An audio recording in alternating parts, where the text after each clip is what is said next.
बिस्मिल्लाहिर्रहमानिर्रहीम। अस्सलाम वालेकुम दोस्तों, आज की ये वीडियो ख़ास तौर पर उन लोगों के लिए है जो कहते हैं कि खाना सही तरह से हज़म नहीं होता, हर वक्त बदहज़मी रहती है और पेट जो है ये भरा भरा महसूस होता है। तो आज की इस वीडियो में हम इन तमाम मसलों के लिए इस्तेमाल होने वाली एक मेडिसन प्लासिल विद एंजाइम के बारे में बात करेंगे।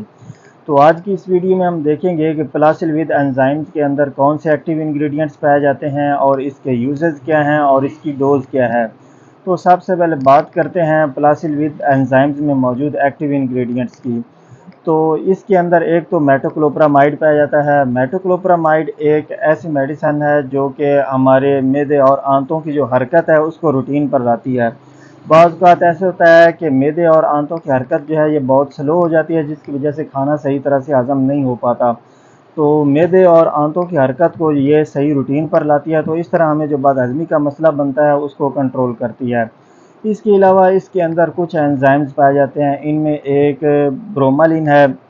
ब्रोमालिन जो है ये प्रोटीन को हज़म करने में मदद देता है। हम जो प्रोटीन टाइप चीज़ें खाते हैं जैसे कि अंडा वगैरह है या गोश्त वगैरह है, तो उनको हज़म करने में ये हेल्प करता है। इसके अलावा इसके अंदर पैनक्रेटिन मौजूद है। पैनक्रेटिन भी एक एंजाइम है। तो पैनक्रेटिन जो है ये ऐसा एंजाइम है जो कि फ़ैट को, कार्बोहाइड्रेट्स को और प्रोटीन्स को तीनों को हज़म करने में मदद देता है। इसके अलावा इसके अंदर सोडियम डीहाइड्रोकोलेट है। तो सोडियम डीहाइड्रोकोलेट जो हम खुराक से फ़ैट हासिल करते हैं उसको हज़म करवाने में मदद करता है। इसके अलावा इसके अंदर एक और इंग्रेडिएंट मौजूद है जिसे स्मिथ कोन कहा जाता है। तो स्मिथ कोन एक ऐसा इंग्रेडिएंट है जो कि गैस को पैदा नहीं होने देता।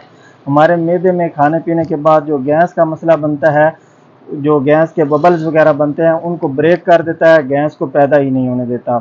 तो ये एक बहुत ही उम्दा किस्म का कम्बिनेशन है जो कि बदहज़मी और मैदे के दूसरे तमाम मसाइल जो हैं, मैदे में गैस, कब्ज़, इस तरह के तमाम मसाइल के लिए बहुत ही इफ़ेक्टिव पाया गया है। तो यूजेस का तो मैंने आपको साथ ही बता दिया है कि इसे मैदे में दर्द के लिए भी इस्तेमाल कर सकते हैं, गैस कब्ज़ के लिए इस्तेमाल कर सकते हैं। नौज़िया का मसला बन रहा हो, यानी ऐसे महसूस होता हो कि वोमिटिंग आने लगी है लेकिन वोमिटिंग नहीं आती, तो इस कंडीशन में भी इसे इस्तेमाल किया जा सकता है। तो ऐसे लोग जिन्हें हर वक्त बदहज़मी का मसला रहता है उनके लिए ये बहुत ही अच्छी मेडिसिन है। अब बात करते हैं इसकी डोज़ की। तो इसकी 1 या 2 टैबलेट दिन में 2 से 3 मरतबा ली जा सकती हैं और इसे आपने खाने से 10 मिनट पहले इस्तेमाल करना होता है। बात करते हैं इसके साइड इफ़ेक्ट्स की, मतलब इसके इस्तेमाल से कौन कौन से नुकसानात हो सकते हैं। तो ये एक वेल टॉलरेटेड मेडिसिन है, इसके कोई साइड इफ़ेक्ट नहीं देखे गए अगर आप इसे इसकी प्रेस्क्राइब डोज के मुताबिक इस्तेमाल करते हैं। तो फ्रेंड्स, अगर आपके माइंड में इसके बारे में कोई क्वेश्चन आया हो तो आप कमेंट सेक्शन में पूछ सकते हैं, और मज़ीद किसी दूसरी मेडिसिन या मेडिकल रिलेटेड टॉपिक के बारे में जानना चाहते हों तो उसका भी कमेंट सेक्शन में बता दें। इंशाअल्लाह आपके कमेंट का जवाब ज़रूर दिया जाएगा। अगली वीडियो आने तक अल्लाह हाफ़िज़।